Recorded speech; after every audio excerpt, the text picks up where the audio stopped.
So in July, I had reached out to a business located in Palmyra, coffee shop that I frequent because I work from home. And I'm like, I work from here anyway. I'd love to go ahead and place a bookshelf inside of your business to provide as a community resource. And the owner had said, we'd love to go ahead and have that partnership. Let's figure out what that could look like. We're just of like mind and saying that nobody is able to, or everybody's accepted in this space. I'm like, absolutely. To me, I put people in different boxes, and regardless of skin color, background, etc. I think as humans, we have to go ahead and know we all got friends, right? That we go ahead and we deal with this friend this way, we deal with that friend this way. Um, so when I felt or when I had to explain why it's important to support, because they had asked, like from a place of whether it's genuine concern or understanding, why it's important to support small black businesses and not all small businesses, I brushed it off and just used my platform of education to just show like within 17 months, most black or brown businesses are going to go and fail that 70% of the time. That's because of the resources that aren't afforded to them, as well as the structure. It's not always having to do with money. And yeah, Danny, I'm working on the book. It's a lot. So the book component is something that I'm working on. I promise. That's one of my objectives for next year. Um, so we had a great partnership. Said, hey, what we'll do is we'll put the bookshelf here. Last thing I want to do is have any strife, any issues, any concerns in your business. Please just let me know if there are any concerns. And I've done Corey's culinary critiques of their businesses, of their business. I've highlighted them, spotlighted them across so many different platforms because we were good friends. And fast forward to October. In October, at the end of the year, or at the end of the month, they were making a turn from Halloween to Christmas. So I noticed that the bookshelf was gone, but they had also shifted over they had shifted over like their seating area. So I didn't think anything of it. They had a bunch of blow up things. They had mailmen and saying, it's not my business, right? Ultimately, at the end of the day, I provided the bookshelf, figured it would go ahead and come back. Um, so I'd been back a couple of times, but when I substitute, like I'm out early and they close at 1. So um, I came back maybe like 4 or 5 times in the month of November and had gotten together with a colleague about 2 weeks ago. And she had asked, she was just like, Corey, where's the bookshelf? I wanted to put some books onto the shelf. And I explained to her, I was just like, oh, they probably moved it just for the holidays. Like, and I didn't think anything of it. So I went last Monday and popped in to grab food before going into sub for the day or running out. And I had walked out, and one of the regulars came up to me and was just like, Corey, I'm sorry to hear about the bookshelf. So at that point, I'm just like, wait, what? He was like, yeah, haven't you heard? I was just like, no, I haven't. I thought it was removed just because they were getting ready for the holiday season. And he was just like, no. He said that they got complaints about some of the books that were on the bookshelf. So inside of my mind, I was confused because it had been gone for more than a month.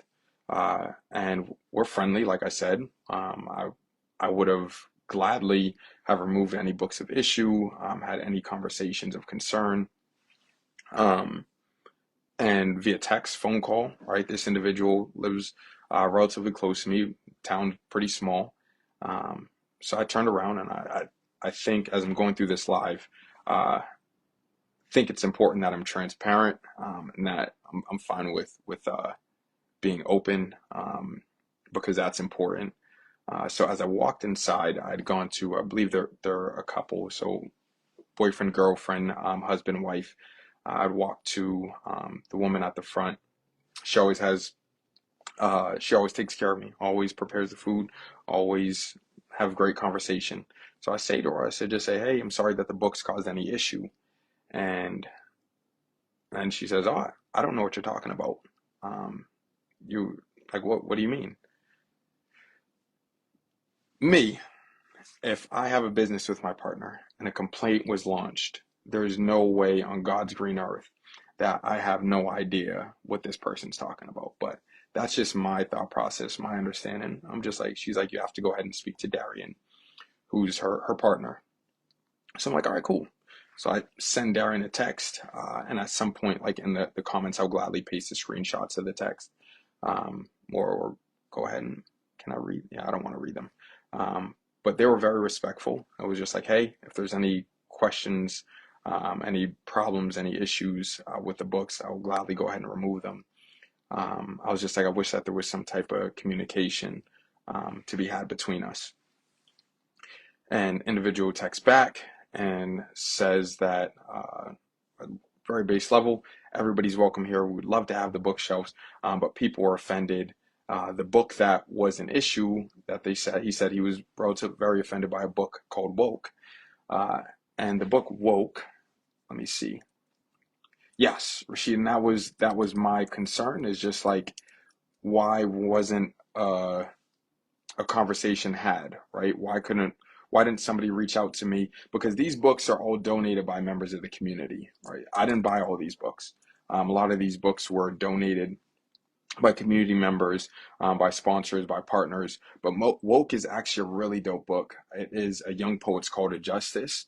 And it is, if people had gotten past the title, it's a collection of poems by women of color that covers topics related to social justice, activism, discrimination, and empathy, focusing on the need to speak out and inspire middle graders. Um, so it's a collection of poems to inspire kids to stay woke, to become a new generation of activists. Um,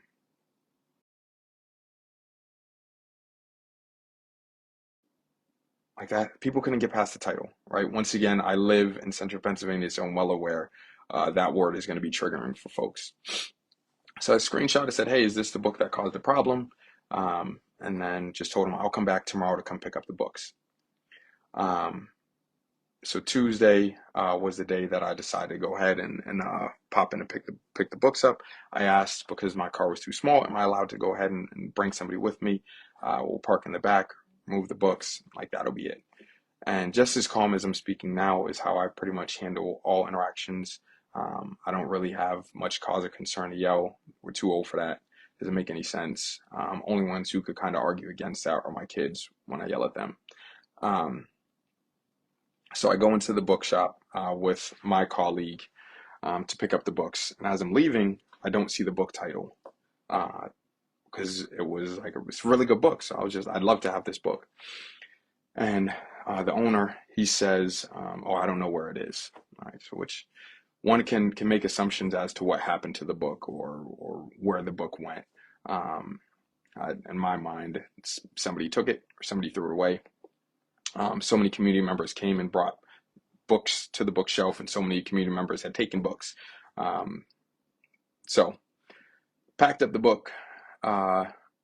The owner then came to me and said, hey, as inside of these books, and he had labeled, I have the whole book collection. At some point I should have brought them in and shared them, but he had labeled some in which there was a point of emphasis about something along the lines of Black Lives Matter being inside one of the books, and how he doesn't stand for me pushing my personal agenda or my political agenda inside of his shop.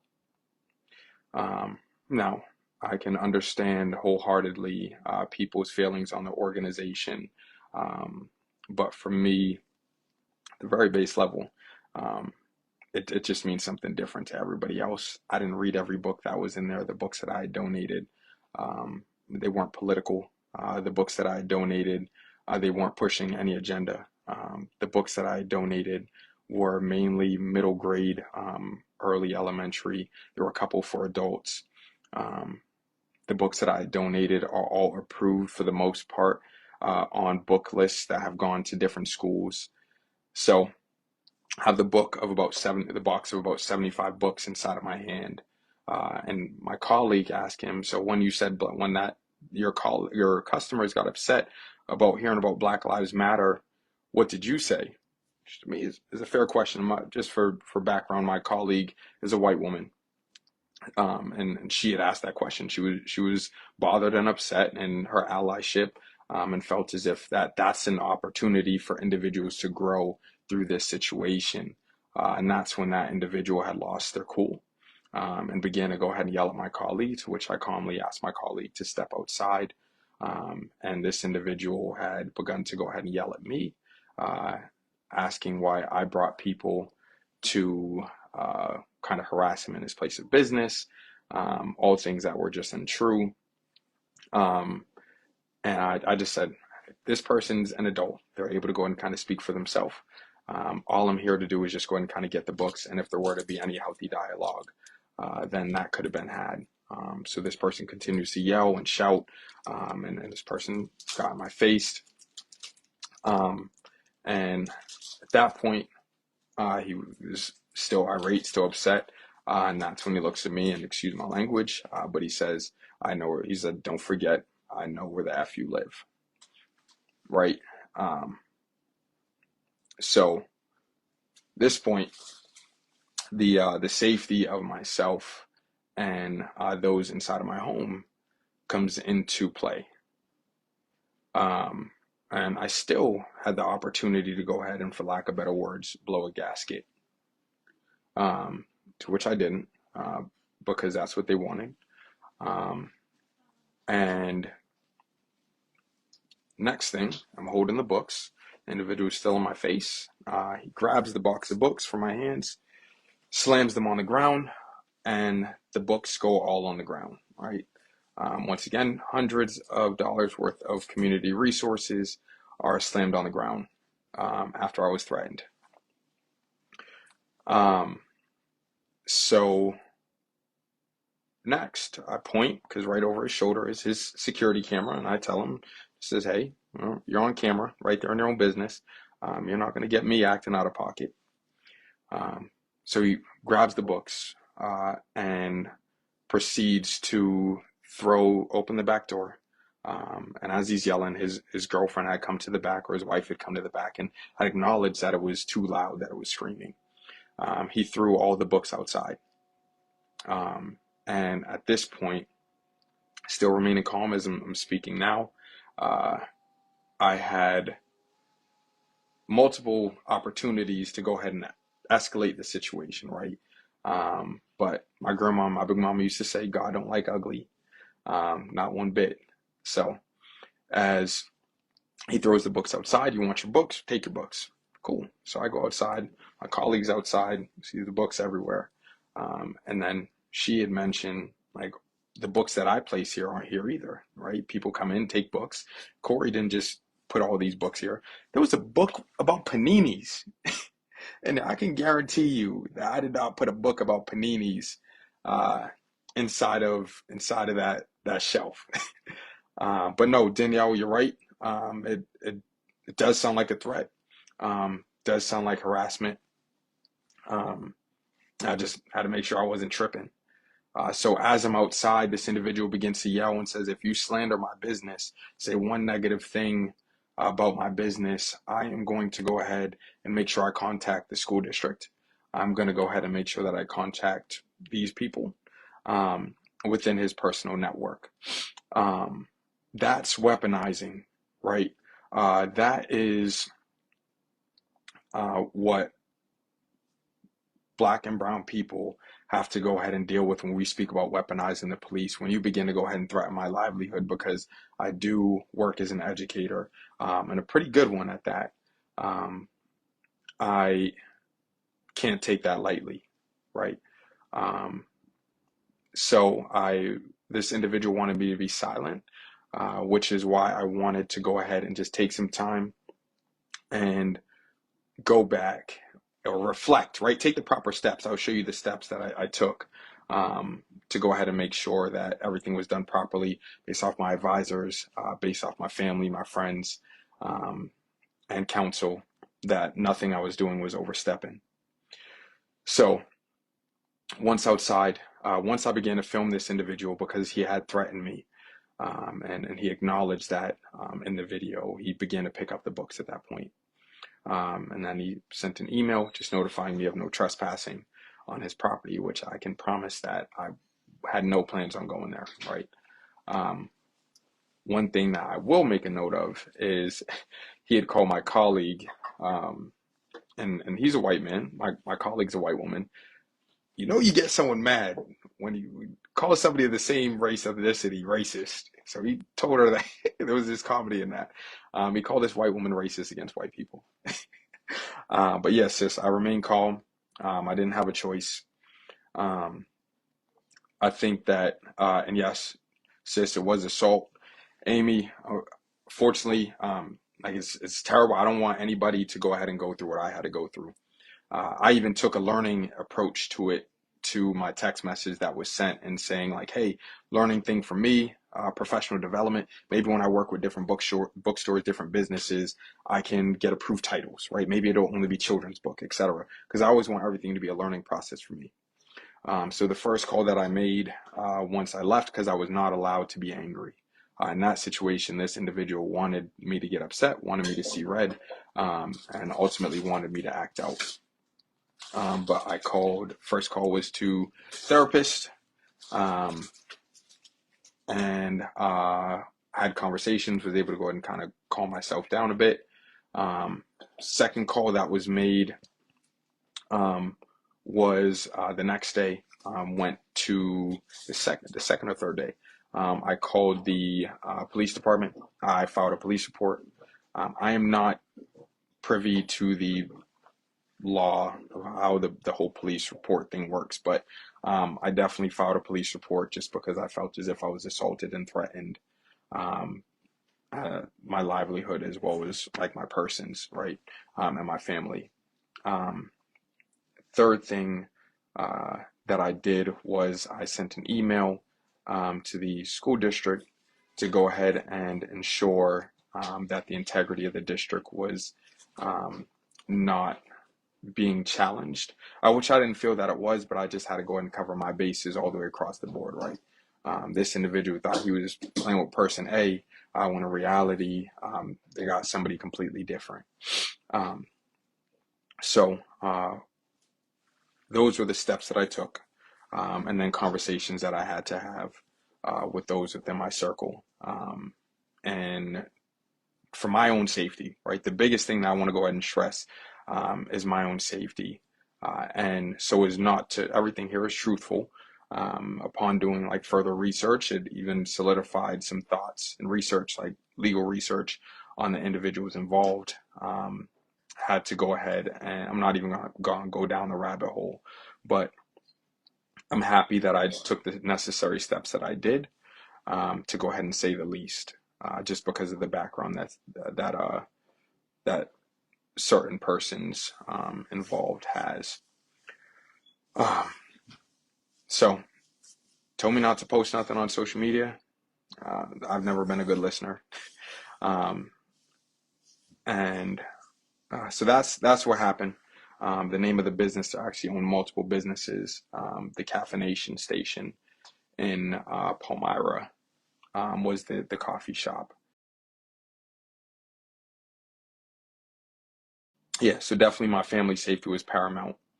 Um, and I'm happy that it was me that they got and it wasn't somebody else, because I don't know how somebody else would have handled it. Honestly, I don't know how I even handled it this way. Um, but um, some points that I wanted to just harp on and why I'm sharing this video is once again, it's for the concern of the safety of my family and those within my home. Um, and this is the reason why I do the work, right? It might seem like it's a book, it might seem like it's just books, but to me, it's really about, it's much deeper than that. It's much deeper than just books. Um, and I'm just going to go and look at one of our upcoming events. Mariah and I host the Little Layers Gala. I mentioned everything I do is Trojan horse method. So the gala is going to be at the state capitol, and it's going to be a party for the kids. We'll have some guest readers. But for context, I chose a government building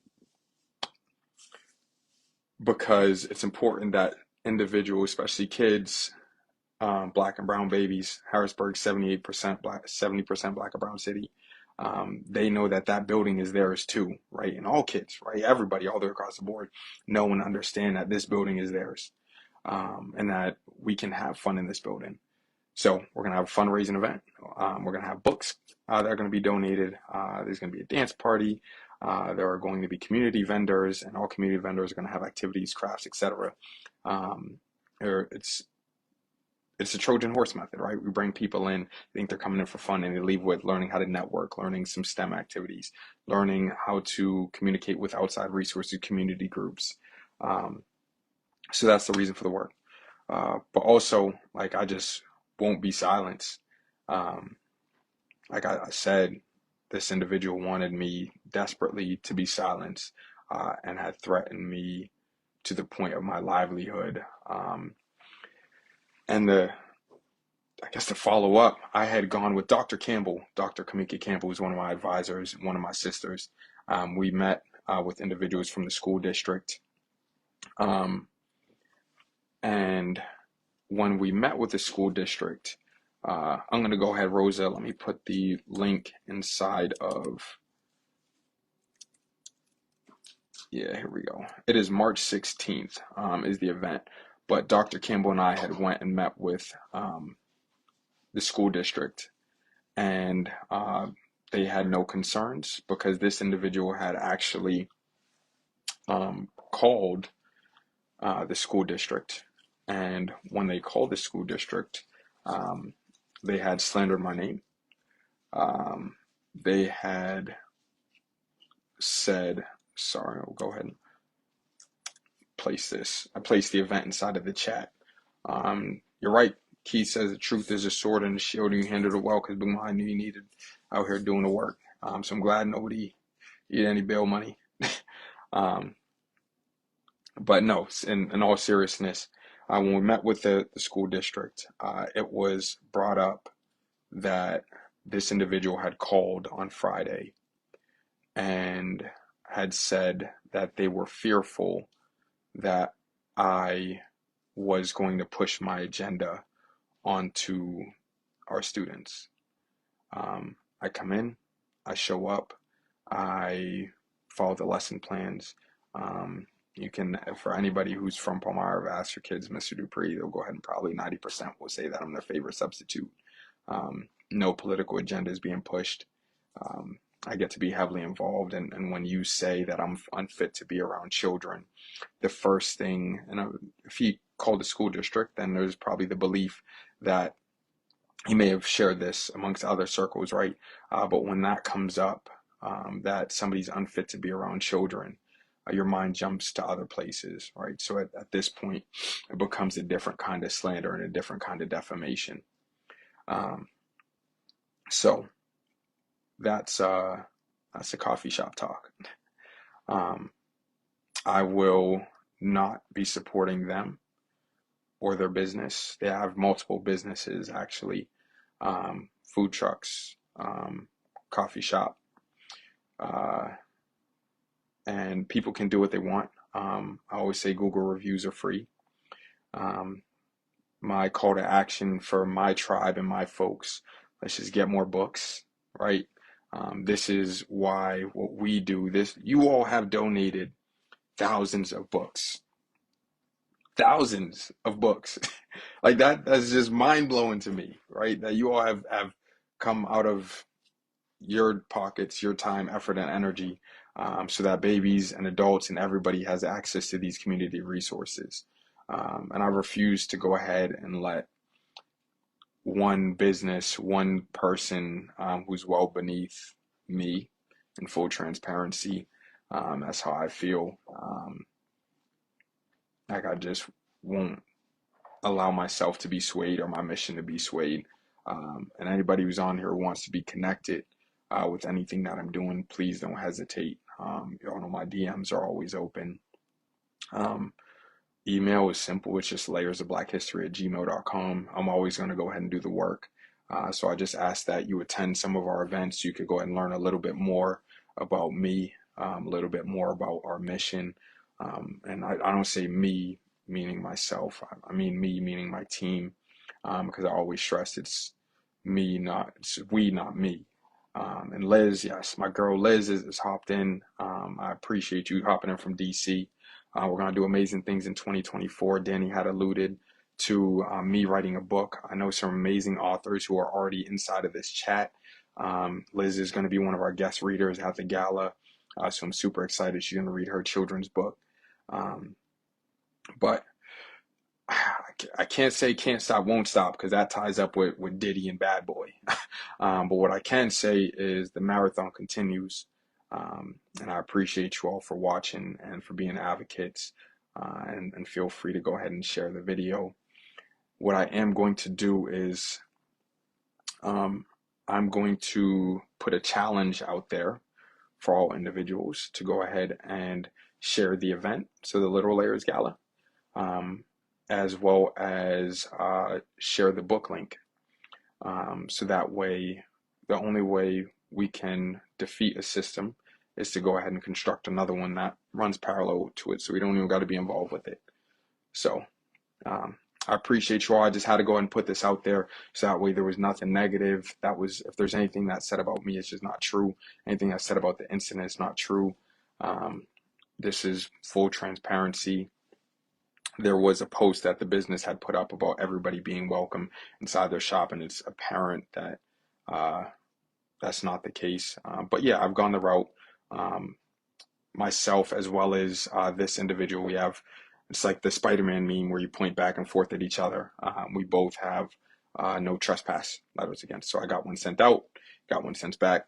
Cliff, you already know, bro, transparency is the way it's got to go. Kat, I can assure, unfortunately, this won't be the last time. But my hope is to go and continue this conversation, right? I don't even want an apology from this individual. I have no hatred in my heart for this individual. Um, like, I believe that they believe that they're good people. I believe that they've been good people to other people. Like I said, they showed me they could be good people. We were friends for months. But I also know that it's extremely important for you to protect your energy. Like my good brother Alfonso has a book called "It's Not Worth My Energy." Um, yeah, you definitely would have turned up on them folks. I already know how you get when the sale numbers are wrong at Hobby Lobby. Um, but no, I thank you all for listening. I know it's been a long watch, but this was extremely important for me to go ahead and share. So I'll share some links within the comments and on my page. Um, but feel free to do what you like with this information. And I love y'all and I appreciate y'all. Like I said, just a kid from Cambridge that's just running this marathon. So stay dangerous.